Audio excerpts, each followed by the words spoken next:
व्यासपीठावरती उपस्थित असलेले अरुणभाई गुजराती, सौ राजेंद्र पै, आरती पुरंदरे सदावर्ते आणि माझे मित्र आणि पत्रकार कमलेश सुतार. आरतीजी, मगाशी आपण म्हटल्याप्रमाणे मी बुलेट ट्रेन चालवणार आहे, कारण ज्याचा सत्कार असतो मला असं वाटतं त्यांनी जास्ती बोलावं. जो सत्कार करणार आहे त्यांनी का बोलावं? मला असं वाटतं कमलेश, तुम्ही बराच अजून बोलायला पाहिजे होतं. खरं तर मी हे सरकॅस्टिकली बोलत नाहीये. याचं कारण तुमचे अनुभव, तुम्हाला इतके वर्ष ज्या गोष्टी तुम्ही ज्याच्यातनं गेलेला आहात ती गोष्ट नव्या पत्रकारांना समजली पाहिजे. टेलिव्हिजन माध्यमातनं लोकांपर्यंत गेली पाहिजे की पत्रकार हा काय भोगत असतो. आपल्याकडे सध्या भोगणे या गोष्टीला वेगवेगळ्या अर्थाने पाहिलं जातं, परंतु तुमच्यासारखे पत्रकार हे अनेक गोष्टी अंगावरती घेतात, अनेक केसेस अंगावरती घेतात. आज मी पहिल्यांदा अरुणभाईंबरोबर मी व्यासपीठावरती आज पहिल्यांदा बसलो आहे. मी जेव्हा राजकारणामध्ये नव्हतो तेव्हापासून मी अरुणभाईंना बघत आलो, त्यांच्याबद्दल वाचत आलो, पाहत आलो. या महाराष्ट्राच्या मातीशी एकरूप होणारे गुजराती आम्हाला हवेत. या महाराष्ट्राच्या जमिनीवरती डोळा ठेवणारे गुजराती नको आहेत. आणि असे अनेक जण आहेत जे पिढ्यानपिढ्या इथे महाराष्ट्रामध्ये राहिले, महाराष्ट्राच्या संस्कृतीशी, भाषेशी आणि सगळ्याच गोष्टीशी एकरूप झाले. आमचा वाद त्यांच्याशी कधीच नव्हता आणि नाही, कधी होणार पण नाही. परंतु मगाशी आपण म्हणालात की जे टोचून होत नाही, जे शिवी देऊन होत नाही, जे अजून काही होत नाही, अशी लोक व्यंगचित्राने सुधारतात. अरुणभाई, मी प्रयत्न केले, नाही सुधारले. मध्यंतरीच्या काळात मी खूप केलंय, पण काही सुधारले नाहीत. काय असतं, काही लोकांचं सुधारायचं वय निघून जातं, काही लोकांचं बिघडायचं वय निघून जातं. तशा काही गोष्टी असतात, त्या होतात.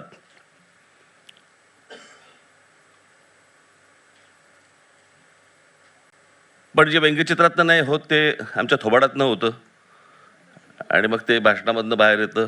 मगाशी तुम्ही कमलेश ट्रोलिंगचं बोललात. हे ट्रोलिंग बिलिंग बघायचं नसतं, कळलं का? मी ज्या वेळेला भाषण करतो, माझी मुलाखत येते, माझं स्टेटमेंट येतं, काही येतं, मी खाली वाचतच नाही. कशाला पाहायचंय? आणि आत्ताच्या जमान्यात भाई, ज्या जमान्यामध्ये राजकीय पक्षांनी ट्रोलर बसवलेले असतात, एखाद्या व्यक्तीला जर स्वतःचं मत मांडायचं असेल तर ते मत मी समजून घेऊ शकतो. माझ्यावरती कोणी टीका केली तर मला त्याचं कधीच वाईट वाटलं नाही. म्हणजे माझ्या आजोबांबद्दल यशवंतराव चव्हाण म्हणाले होते की प्रबोधनकार काय म्हणतात ते समजून घ्या, ते जर समजून घेतलं तर सुधराल. आणि अशा अनेक लोक असतात की जे बाबा टीका करतात, त्या टीकेमध्ये विष नसतं, त्याच्यामध्ये तुम्हाला काही सांगणं असतं. त्या सांगण्यातनं आपण काही जर बोध घेतला तर मला असं वाटतं ती गोष्ट चांगली. पण हे बाकीचे जे असतात त्यांचं काही वाचण्यासारखं नसतं आणि ते पाहूच नाही. खरं तर त्याच्यात काय वेळ घालवावा? आपण वेगळ्या गोष्टींचा विचार करावा आणि पुढे जावं. आरती, मगाशी तुम्ही म्हणालात की वर्तमानपत्र मी काढायला पाहिजे. माझी इच्छा खूप होती. आपल्याला माहितीच आहे, मी यांच्याकडेच गेलो होतो की मला मराठा टायटल द्या, पण ते त्याच्यानंतर ते सगळं राहून गेलं. पण बरं झालं मी नाही काढला. नाही, बरं झालं मी नाही काढलं, कारण सध्याची वर्तमानपत्र किंवा सध्याची चॅनल्स ही बातम्यांपेक्षा जाहिरातींवरतीच चालतात. त्याच्यामुळे जाहिराती मिळवण्यासाठीचे जे धंदे करायला लागतात ते मला करायला मिळू नयेत किंवा करू नये मी, अशी माझी प्रामाणिक इच्छा आहे. आज अनेक पत्रकार आहेत जे प्रामाणिकपणे काम करत आहेत, वर्तमानपत्रामध्ये काम करत आहेत, अनेक संपादक आहेत जे वर्तमानपत्रामध्ये काम करत आहेत, परंतु काळच बदलला आणि हाही काळ बदलेल. मला असं वाटतं की काही काही वेळेला असे काही काळ येतात की ज्या वेळेला सर्वच गोष्टींवरती सेन्सॉरशिप लागते, तेही काळ बदलत असतात, तेही जात असतात. त्याच्यामुळे परमनंट इथे कोणीच आलेलं नसतो. जे येतात ते तात्पुरते येतात, थोडे काळ सत्तेवरती असतात, कालांतराने ते निघून जातात, नंतर कोणाच्या लक्षात पण राहत नाहीत. आणि आजची जी पत्रकारिता आहे, मी पत्रकारितेवरती फार 30 तारखेला 29 तारखेला परत पुण्यामध्ये माझ्या हस्ते कमलेसूत्रांचा सत्कार आहे. हे आजचा आणि तेव्हाचा जॉईंट व्हेंचरमध्येच का नाही केलं मला कळत नाही. मला एकदाच काहीतरी बोलता आलं असतं आपल्याला. पण मी स्वतः एक राजकीय व्यंगचित्रकार म्हणून गेली अनेक वर्ष मी काम केले. मी पहिलं काम केलं माझ्या मार्मिकमध्ये, त्याच्यानंतर मी काम केलं मार्मिक काम करत असताना मी 2 वर्ष मी लोकसत्तामध्ये मी फ्रीलान्सर म्हणून व्यंगचित्रकार म्हणून काम केलं. मग सामना आला, सामनामध्ये केलं. त्याला अनेक दिवाळी अंकांमध्ये पण मी काम केलं. त्याच्यामुळे पत्रकारिता ही काय मला आत्ताच काहीतरी राजकारणामध्ये आल्यानंतर कळली अशातला भाग नाही आहे. पत्रकार माझ्या घरातच होते, व्यंगचित्रकार माझ्या घरातच होते. त्याच्यामुळे मी तेव्हापासून बघत आलो. आणि त्या सगळ्या काळामध्ये जे कानी पडायचं, पत्रकारिता म्हणून जे कानी पडायचं, ते नाव होतं आचार्य अत्रे. आम्हाला जे घरातनं जे मिळालं, घरातनं जे सांगायचे, आचार्य अत्रेंचा एक किस्सा मी तुम्हाला सांगतो. आमच्या इकडे दादरलाच एक व्यक्ती होती, त्याला तिकडे चुकून मोर आला, मोर. तर तो मोर त्यांनी मारून टाकला. तो मारून टाकला म्हटलं, ही बातमी आचार्य अत्रेंना कळली. त्यांनी मराठामधनं त्याला जो धो धो धो धो धुतला. त्याच्यानंतर मला असं वाटतं तरी रविवारी कोंबडी पण मारली नसेल नंतर. आणि त्या प्रकारची पत्रकारिता मला असं वाटतं की आता शक्य नाही. आणि त्या प्रकारचे शब्दप्रभू, त्या प्रकारचा विचारवंत, त्या प्रकारचं, कारण आचार्य अत्रे ही काही एक व्यक्ती नव्हती ती खरं तर. म्हणजे आपण रावणाकडे आपण वेगळ्या अर्थाने बघतो, कळलं का? म्हणजे ते आता रामायणामुळे आपण तो राम हिरो आणि रावण विलन असं काहीतरी ठरवून टाकलेलं आहे. ते खरं तर रावण विद्वान होता आणि ती विद्वत्तेची वेगवेगळी रूपं होती, ती 10 तोंड म्हणजे. आणि खऱ्या अर्थाने तसं बघायला गेलं तर आचार्य अत्रे हे खऱ्या अर्थाने तसे रावणच होते. तुम्ही रावण परत चुकीचं घेऊ नका परत. पण ते विद्वत्तेची ती सगळी तोंड होती, 10 तोंड होती, की असं काही नव्हतं की ज्यांना त्यांना माहिती नाही. अशी कुठची गोष्ट नव्हती. नुसते बाबा काय नुसतंच ते वक्ते होते तर होते, लेखक होते तर होते, संपादक होते तर होते, विनोदवीर होते तर होते, कवी होते तर होते, चित्रपटकार होते तर होते. अनेक अशी अंग होती त्यांची की त्याच्यातनं. आणि मला खंत याच गोष्टीचे, मी आचार्य अत्रेंना पाहू शकलो नाही. फक्त कथा ऐकल्या, गोष्टी ऐकल्या त्यांच्याबद्दल, आणि आचार्य अत्रेंना पाहू शकलो नाही. ती उणीव काकासाहेबांनी भरून काढली.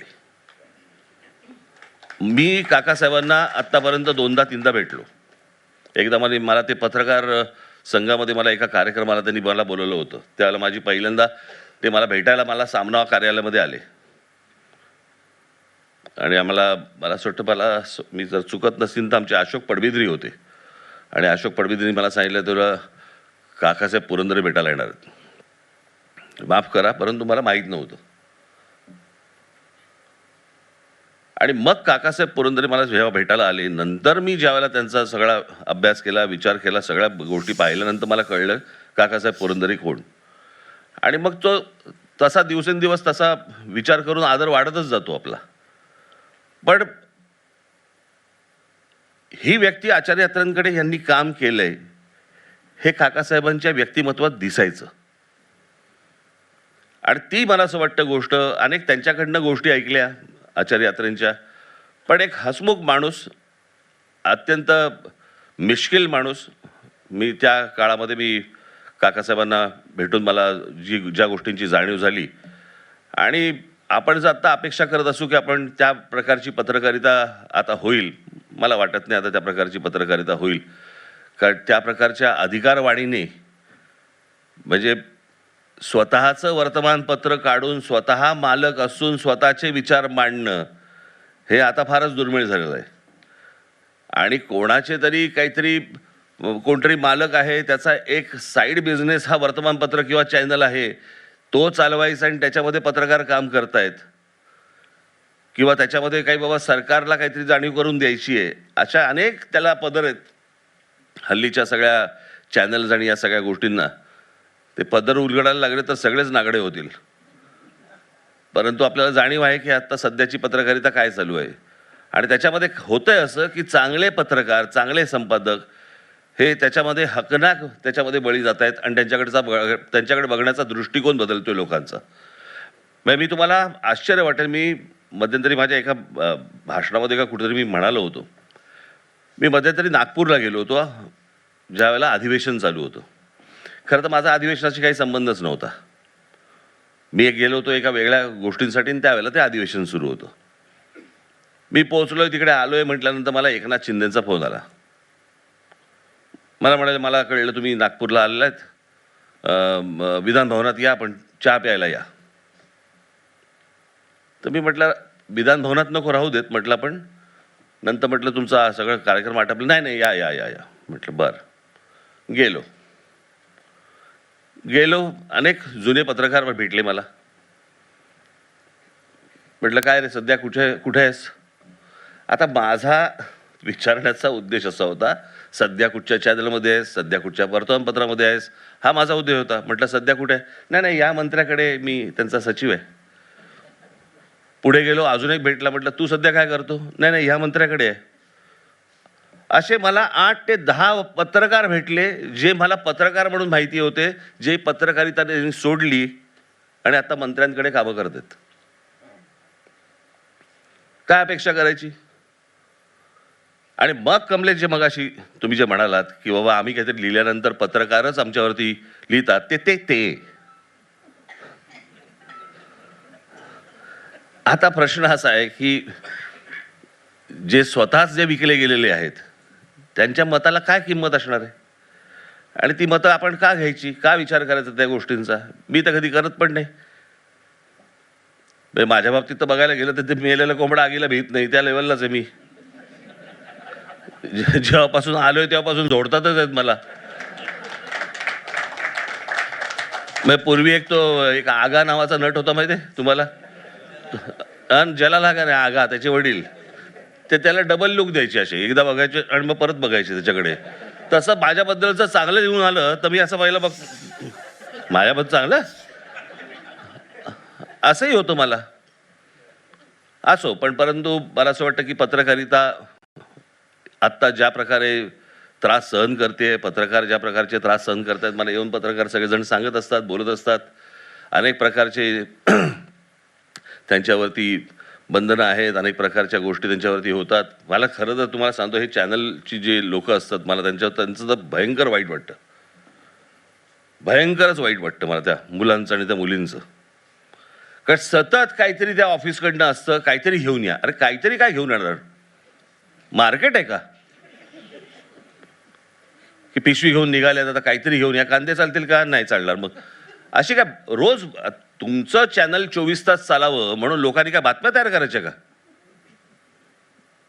मिळू शकत नाही. मग काय उरतं? झुंजवा कोंबड्या, ते असं बोलले. तुम्हाला काय वाटतं? असं हे असं बोलले बरं का तुम्हाला, मग तुम्हाला काय वाटतं?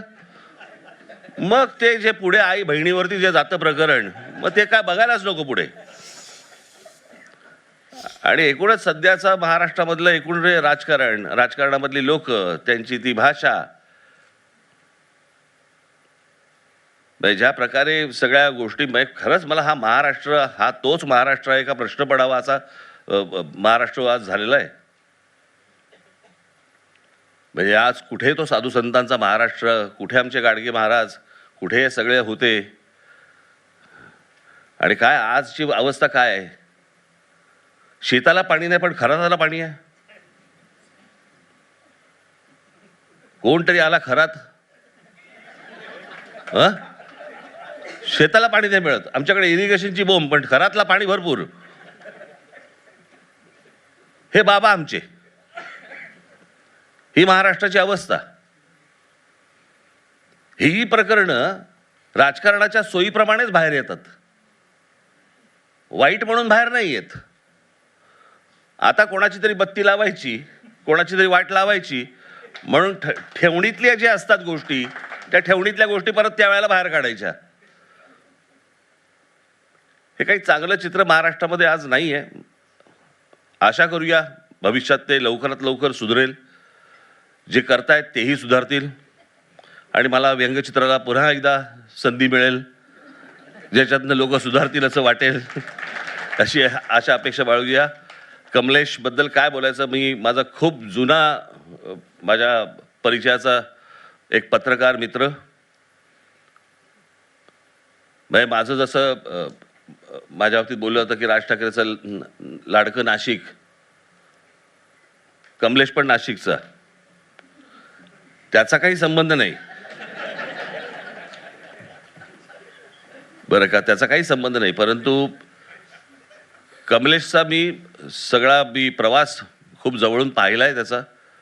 त्याची पत्रकारिता करण्याची जी वेगळ्या अर्थाने घेऊ नका, परंतु तो चांगला शब्द खरं तर चांगला आहे तो, परंतु पत्रकारिता करायची जी खुमखुमी असते ना, ती अंगात असावी लागते, ती मस्ती अंगात असावी लागते. नुसतंच मी पत्रकार झालो आणि आता मी फक्त बातम्या देतोय, नुसतं तेवढं चालत नाही. त्या प्रकारची ती शोधपत्रकारिता ही मला असं वाटतं की खूप गरजेची आहे. आचार्य यात्रांची पत्रकारिता वेगळी होती. ते ठोकायला माणसं शोधायचे, त्यांना पत्रकारिता नाही लागायची. आणि मगाशी ते पु ल देशपांड्यांचं एक कोणतरी ते व्यक्ती, मी मगाशी नाव विसरलो, तो खूप वाचायचा, सखाराम गटणे. आजच्या मला या कार्यक्रमाला इथे बोलवलं आणि अत्यंत मी योग्य कसा आहे हे मगाशी सांगितलं गेलं. हे सगळं मला असं वाटतं ताई, आपण मगाशी बोलत असताना मला सतत तो सखाराम गटणे माझ्या डोळ्यासमोर फिरत होता की एकदा पु ल देशपांडे त्यांच्या कार्यक्रमाला गेले असताना तो म्हणाला होता की मी आपला अत्यंत खूप मोठा चाहता आहे आणि मी आपला आदर्श, मला साने गुरुजी आणि आपण असे दोघे माझे आदर्श आहात. त्याच्यावरती तो शिक्षक तिकडचा म्हणतो, अरे गण्या, लेकिन मागच्या वेळेला तू साने गुरुजी आणि ते असं बोलला होतास. तर त्याच्यामुळे आता इतके तुमचे कार्यक्रम झालेले आहेत, इतकी लोक तुमच्याकडे येऊन गेलेली आहेत. मला असं वाटतं प्रत्येकाच्या बाबतीत देखील योग्य माणूस आज सापडला, असंच झालं असणार. त्याच्यातच मी माझ्या मते येत असेन आज कदाचित. परंतु आज मला या आचार्य यात्रे समितीने मला आज इथे कमलेशचा सत्कार करण्यासाठी बोलवलं, त्याबद्दल मी अत्यंत आभारी आहे. धन्यवाद.